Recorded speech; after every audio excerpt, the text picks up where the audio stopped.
पतली पाइप्स लगी है, सारी पाइप जो होती है वो कॉपर की होती है, क्लियर?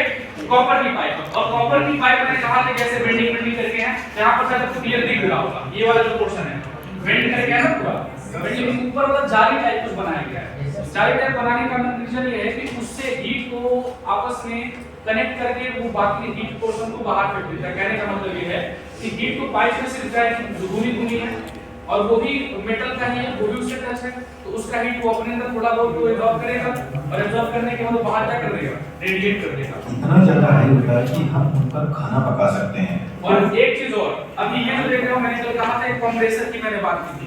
कंप्रेसर जो होता है वो जो हम जो उसके अंदर गैस बचते हैं R12 R13 के, उस गैस को कंप्रेस करने का काम करता है। मैंने कहा था जब हम प्रेशर बढ़ाएंगे तो टेंपरेचर ऑटोमेटिक क्या हो जाएगा, बढ़ जाएगा। फ्रिज के बाहर इतना ज्यादा टेम्परेचर और अंदर की तरफ एकदम ठंडा ठंडा, यह कैसे पॉसिबल है? इसके अलावा कई बार जब फ्रिज खराब होता है तो हमारे दिमाग में एक ही बात आती है कि इसकी गैस खत्म हो गई होगी, लेकिन दोस्तों ऐसा कुछ भी नहीं होता है। इसके पीछे की साइंस इस वीडियो में 3D एनिमेशन की हेल्प से समझते हैं। जो रेफ्रिजरेटर का हार्ट होता है वह कंप्रेसर होता है। यह एक रेसिप्रोकेटिंग टाइप कंप्रेसर है। इस अब ये जो कंप्रेसर आप देख रहे हो, सेम यही कंप्रेसर आपके उसमें भी होता है, बाइक वाले में भी होता है।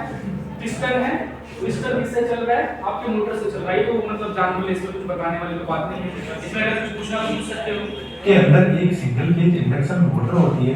जब यह मोटर रोटेट करती है तो इससे जुड़ा हुआ पिस्टन को इस तरीके से मूव करता है, और यहाँ पर जो गैस होती है उसको कंप्रेस करके पंप करने का काम करता है।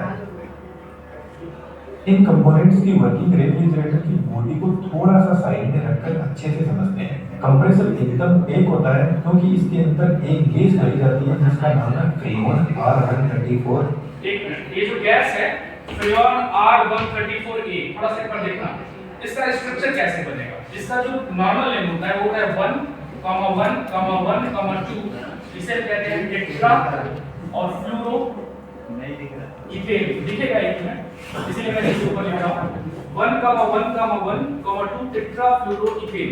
स्ट्रक्चर बनाना है, स्ट्रक्चर में आसानी से समझ जाएगा। इथेन मतलब कितने कार्बन होंगे, दो कार्बन होंगे।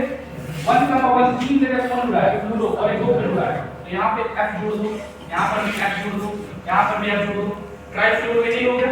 एक F कहाँ जोड़ दो, सेकंड पोर्शन में, एक सेकंड करके तो है, और बाकी क्या जोड़ दो, H। तो अभी ये जो स्ट्रक्चर देख रहे हो, यही आपका जो गैस है फ्रीऑन R134A, ये इसका नेम है, इस नेम से यूज किया जाता है इसे जनरली, ठीक है। तो क्लियर, ये आपका स्ट्रक्चर इथेन, इसमें आप 1 2 3 जगह यहाँ फ्लूरो जोड़ दो, और एक फ्लूरो यहाँ जोड़ दो, यहाँ पर तो आपका क्या बन जाएगा 1,1,1,2 टेट्रा फ्लोरो इथेन। क्लियर है। तो इसे नॉर्मल नाम से आते हैं, फ्रीऑन कहते हैं, R134A इसका जनरल नेम है, कह सकते हो जेनरिक नेम है, जिसके नेम से इसे मार्केट में बेचा जाता है, यही इसका नेम है, और कुछ नहीं इसके बारे में। नेक्स्ट आगे देखते हैं, मतलब फार्मूला तो क्लियर हो गया ना, क्या है 1,1,1,2 टेट्रा फ्लोरो इथेन, जो आजकल कॉमनली यूज होती है, और मोटर और कंप्रेसर दोनों मिलकर इस गैस को पंप करने का काम करते हैं। जब कंप्रेसर इस गैस को कंप्रेस करता है तो इसका टेम्परेचर 90 डिग्री सेंटीग्रेड तक इंक्रीज कर देता है। और 1 मिनट, यहाँ पर एक पॉइंट है जो नोटिस करने वाली बात है। अभी थोड़ी देर पहले ये कहा कि कंप्रेसर जो है लिक्विड को कंप्रेस करेगा तो उसका टेम्परेचर बढ़ जाएगा, ठीक है। अब एक चैप्टर था जो कि अब तो बढ़ गया है, लेकिन जरूरी है उसके बारे में जानना। वैसे थोड़ा सा मैं बोल रहा हूँ उसके बारे, प्रेशर जब कभी भी हम बढ़ाते हैं ना तो टेम्परेचर क्या होता है, बढ़ जाता है। यानी कह सकते हैं pressure is directly proportional temperature. कोई भी मतलब ये कांसेप्ट आपके इंजन में भी काम में आते हैं, मतलब जो डीजल इंजन होते हैं ना कार वाले, उसमें स्पार्कर का यूज नहीं किया जाता है, कंप्रेस करते ही टेम्परेचर बढ़ता है, अपने आप इग्नाइट हो जाता है। इसीलिए डीजल इंजन की कैपेसिटी पेट्रोल इंजन से ज्यादा होती है। तो होता क्या है, प्रेशर अपने आप बढ़ाओगे टेम्परेचर बढ़ जाएगा। तो कंप्रेसर क्या कर रहा है, कंप्रेसर लिक्विड को ले रहा है, लिक्विड को कंप्रेस कर रहा है, कंप्रेस करने के बाद जो लिक्विड है उसका टेम्परेचर क्या हो जाएगा, बढ़ जाएगा, अपने आप बढ़ जाएगा, कुछ करना ही नहीं है, बस उसको कंप्रेस करोगे और टेम्परेचर क्या हो जाएगा, बढ़ जाएगा, सीधी सी बात है, इसमें कोई दिक्कत नहीं होगा। प्रेशर 8 बार तक बढ़ा देता है, और इस गैस को 8 बार, 8 बार का मतलब कुछ समझ रहे हो। नॉर्मल हमारे एटमॉस्फेयर में कितने का प्रेशर होता है, 1 बार का सी लेवल पर, और यानी कह सकते हो कि अभी जिस प्रेशर को हम फील कर रहे हैं इससे 8 गुना ज्यादा प्रेशर वहां पे जनरेट करता है। बोलते हैं। अब ये टेम्परेचर और प्रेशर बहुत ज्यादा है तो इसको हमें डाउन करने की जरूरत है। इसलिए इस हाई टेम्परेचर और प्रेशर वाले रेफ्रिजरेंट को कंडेंसर यूनिट के पास में भेजा जाता है, जो रेफ्रिजरेटर के पीछे लगी हुई कुछ ऐसी ट्यूब होती है जो हमें आसानी से दिखाई दे जाती है। और इस ट्यूब से जब हाई टेम्परेचर वाला रेफ्रिजरेंट फ्लो करता है तो बाहर के इन्वायरमेंट से हीट एक्सचेंज करने लग जाता है, क्योंकि कंडेंसर कॉइल का टेम्परेचर बहुत ज़्यादा होता है और इन्वायरमेंट का टेम्परेचर बहुत कम, तो रेफ्रिजरेंट धीरे धीरे कूल होने लगता है। कंडेंसर के ऊपर कुछ इस तरीके के सपोर्टिंग वायर लगे रहते हैं जो कंडेंसर को सपोर्ट भी करते हैं और रेफ्रिजरेंट को कूल करने में भी हेल्प करते हैं। क्योंकि यह कंडेंसर ट्यूब से टच रहते हैं तो कंडेंसर ट्यूब का टेम्परेचर कुछ इनमें ट्रांसफर हो जाता है और इन्वायरमेंट से यह हीट को एक्सचेंज करके रेफ्रिजरेंट को ठंडा करने में हेल्प करते हैं। जब रेफ्रिजरेंट इतना लंबा रास्ता तय करके कंडेंसर कॉइल से बाहर निकलता है तो इसका टेम्परेचर 45 डिग्री सेंटीग्रेड तक रिड्यूस हो जाता है और जब टेम्परेचर डाउन आता है तो गैस लिक्विड में बदलने लग जाती है। इसको थोड़ा आसानी से समझें तो जब हम पानी को गर्म करते हैं तो वह वेपर में बदल जाता है और जब उनको ठंडा करते हैं तो वापस लिक्विड में बदलने लग जाता है। तो ठीक ऐसा ही इस गैस के साथ में होता है। कंडेंसर यूनिट से जब गैस बाहर निकलती है तो यह थोड़ी ठंडी होकर लिक्विड में बदलना शुरू हो जाती है। अब कंडेंसर यूनिट से निकलकर यह रेफ्रिजरेंट जाता है कैपिलरी ट्यूब के पास में। कैपिलरी ट्यूब कुछ इस कैपिलरी ट्यूब का तो नाम सुने होंगे, जिसमें मतलब अपने आप लिक्विड ऊपर की तरफ चढ़ने लगता है। तो यहाँ पर इसका जो मुख्य काम यह है कि शुरू में जब कंप्रेसर ने कंप्रेस करके उसको भेजा उस पाइप्स में, पाइप से होकर क्या है तो प्रेशर डिक्रीज हुआ, प्रेशर डिक्रीज हुआ तो टेम्परेचर भी घटा। वहां पर टेम्परेचर 90 था, जैसे यहाँ से नीचे आया तो कितना होगा 45। तो अब यहाँ पे ये जो नीचे कैपिलरी पाइप है इससे जब होकर के गुजरेगा तो टेम्परेचर में और डाउन देखने को मिलेगा, क्योंकि प्रेशर और घटना शुरू हो जाएगा। जैसे जैसे प्रेशर डाउन होता जाएगा टेम्परेचर भी घटता जाएगा। टाइप का एक कॉपर की ट्यूब होती है जिसका डायमीटर 0.5 mm से लेकर 2.2 mm तक होता है और इसकी लेंथ मैक्सिमम 5 मीटर तक हो सकती है। कैपिलरी ट्यूब एक थ्रोटल डिवाइस होती है जो हाई प्रेशर को लो प्रेशर में बदलने का काम करती है और यही वह डिवाइस है जो रेफ्रिजरेंट को एकदम ठंडा भी कर देती है।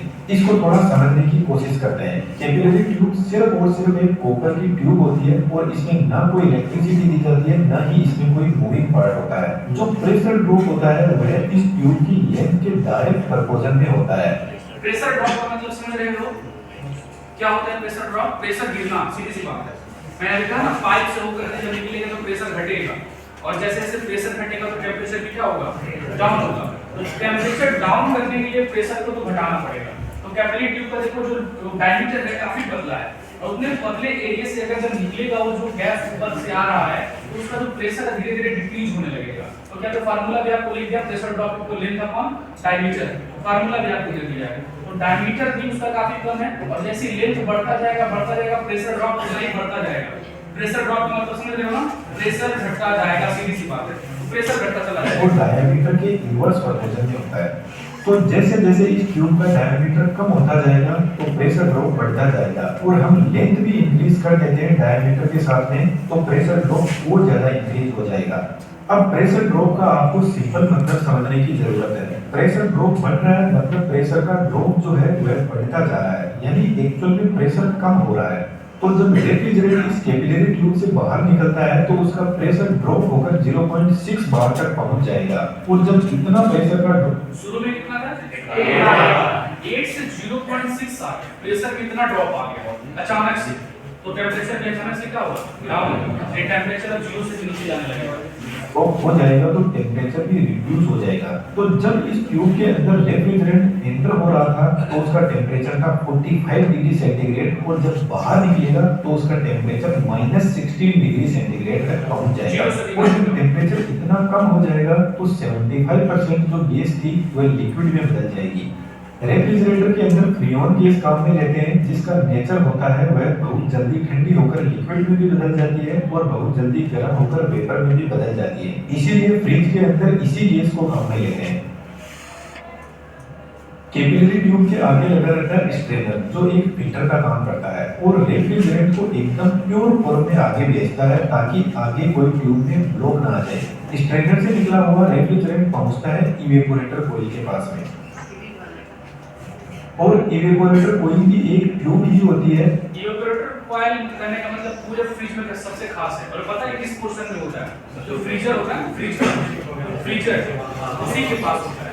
फ्रीजर का काम है कि अचानक से मतलब उसके अंदर रखी हुई सामान को काफी कम टेम्परेचर पे ठंडा कर देना। तो जो कॉइल है सिर्फ फ्रीजर के पीछे ही होता है और कहीं नहीं होगा, और उसका मुख्य काम है कि फ्रीजर के अंदर रखी हुई सामान की एनर्जी को अब्सॉर्ब करके बाहर फेंक देना और उसको रख के माइनस डिग्री तक ठंडा कर देना। सिंपल सी बात है। और यह रेफ्रिजरेटर का जो बॉक्स होता है उसके अंदर की तरफ होती है। सिर्फ यही कॉइल है जो रेफ्रिजरेटर की बॉडी में सेट रहती है, बाकी पूरा मैकेनिज्म बाहर ही रहता है। रेफ्रिजरेटर में जो सबसे ऊपर का बॉक्स होता है जिसको हम फ्रीजर बोलते हैं, वहां पर यह कॉइल लगी रहती है और इसका इफेक्ट सबसे ज्यादा फ्रीजर में ही होता है। इसलिए इस बॉक्स में बर्फ आसानी से जम जाती है क्योंकि इस कॉइल के अंदर एक बहुत ज्यादा ठंडा लिक्विड रेफ्रिजरेंट फ्लो कर रहा है। तो फ्रिज के अंदर जब हम कोई वेजिटेबल या फ्रूट रखते हैं तो उसकी गर्मी को इस कॉइल में चल रहा रेफ्रिजरेंट एक्सचेंज कर देता है, अपनी ठंड को वेजिटेबल को दे देता है और गर्मी को अपने पास में लेकर आगे निकल जाता है।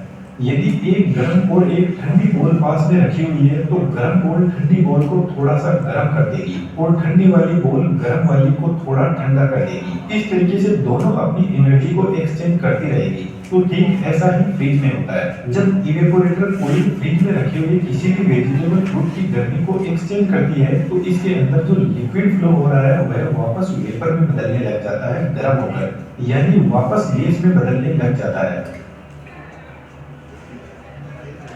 और जब यह गैस इवेपोरेटर कॉइल से बाहर निकलती है तो वापस फिर से इसको कंप्रेसर के पास में भेजा जाता है। लेकिन यहाँ पर एक बहुत बड़ी प्रॉब्लम आती है। जब रेफ्रिजरेंट इवेपोरेटर कॉइल से बाहर निकलता है तो वह पूरा गैस में नहीं बदल पाता है, क्योंकि कई बार होता है कि फ्रिज में कुछ रखा हुआ ही नहीं है तो रेफ्रिजरेंट किससे हीट को एक्सचेंज करेगा। और जो कंप्रेसर यूनिट होती है उसमें यदि रेफ्रिजरेंट एक भी बूंद लिक्विड फॉर्म में चला गया तो उसमें तो मोटर होती है और मोटर खराब हो जाएगी और फिर पूरा कंप्रेसर बदलना पड़ेगा, क्योंकि इसको खोलकर ठीक नहीं किया जा सकता। इसलिए कंप्रेसर के पास में एक्यूमुलेटर को सेट किया जाता है जो इवेपोरेटर कॉइल से आ रहे लिक्विड को पूरी तरीके से गैस में बदल देता है और लिक्विड को अपने पास में रोक लेता है और फिर कंप्रेसर के पास में रेफ्रिजरेंट को सिर्फ और सिर्फ गैस फॉर्म में ही भेजेगा। उसके बाद में फिर से वही प्रोसेस चलती है। तो रेफ्रिजरेटर का जो सिस्टम होता है वह क्लोज लूप में काम करता है। यदि कोई लीकेज हो जाए तो ही रेफ्रिजरेटर की गैस खत्म हो सकती है, अदरवाइज इसकी गैस लाइफ टाइम तक चलती है।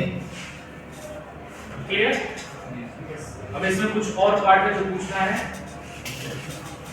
लेकिन आप कई बार नोटिस करोगे फ्रिज में कि जो इवेपोरेटर कॉइल है उसको बहुत स्ट्रगल करना पड़ता है। आपने गर्मियों में देखा होगा जब हम किसी गिलास में एकदम ठंडा पानी या कोल्ड ड्रिंक डाल देते हैं तो उसके चारों तरफ पानी की बूंदें जम जाती है। तो ठीक ऐसा ही इवेपोरेटर कॉइल के साथ में होता है। फ्रिज के अंदर जो भी थोड़े बहुत वाटर वेपर होते हैं जब कॉइल ठंडी होती है तो उसके पास में चिपक जाते हैं और कॉइल के चारों तरफ की बर्फ जम जाती है, जिसकी वजह से इवेपोरेटर कॉइल सही से हीट एक्सचेंज नहीं कर पाती है और इवेपोरेटर कॉइल लिक्विड को गैस में नहीं बदल पाती है। इसलिए इवेपोरेटर कॉइल के चारों तरफ एक हीटर कॉइल भी लगी रहती है जो हर 5 से 6 घंटे बाद में ऑन होती है और इवेपोरेटर कॉइल के ऊपर कोई बर्फ जमी हुई है तो उसको हटा देती है और यह बर्फ पिघलकर पीछे की तरफ एक कंटेनर में पानी के रूप में कलेक्ट हो जाती है। इवेपोरेटर कॉइल सिर्फ फ्रीजर में ही लगी रहती है ऊपर की तरफ, बाकी नीचे बचे हुए फ्रिज में ठंड का इफेक्ट देने के लिए फैन लगे रहते हैं जो पूरे फ्रिज को कूल करते रहते हैं। अब मैंने आपको बताया कि कंप्रेसर फ्रिज का हार्ट होता है, तो फ्रिज में दिमाग भी होता है और उसका दिमाग का नाम है थर्मोस्टेट। जब हम कूलिंग इफेक्ट को कम या ज्यादा करते हैं तो उस टाइम थर्मोस्टेट कंप्रेसर की स्पीड को कम या ज्यादा करके टेम्परेचर को कंट्रोल करता है। यदि हम फ्रिज का टेम्परेचर बढ़ा देते हैं तो उस कंडीशन में थर्मोस्टेट कंप्रेसर को स्लो स्पीड में रोटेट करवाएगा, जिसकी वजह से कंप्रेसर कम गैस को पंप कर पाएगा और कम कूलिंग इफेक्ट दिखेगा। जो डीप फ्रीज होते हैं उनमें कंडेंसिंग कॉइल का स्ट्रक्चर बदल दिया जाता है जो कुछ इस टाइप का होता है और उसमें एक फैन लगा रहता है जो कंडेंसिंग कॉइल की गर्मी को बाहर निकालने का काम करता है। बाकी काम करने की प्रोसेसिंग सभी फ्रिज की एक ही जैसी होती है और सेम यही काम एसी का भी। एसी का भी पूरा एक बार और एक्सप्लेन कर देना आपके बिल्कुल कोई ऐसे नहीं है।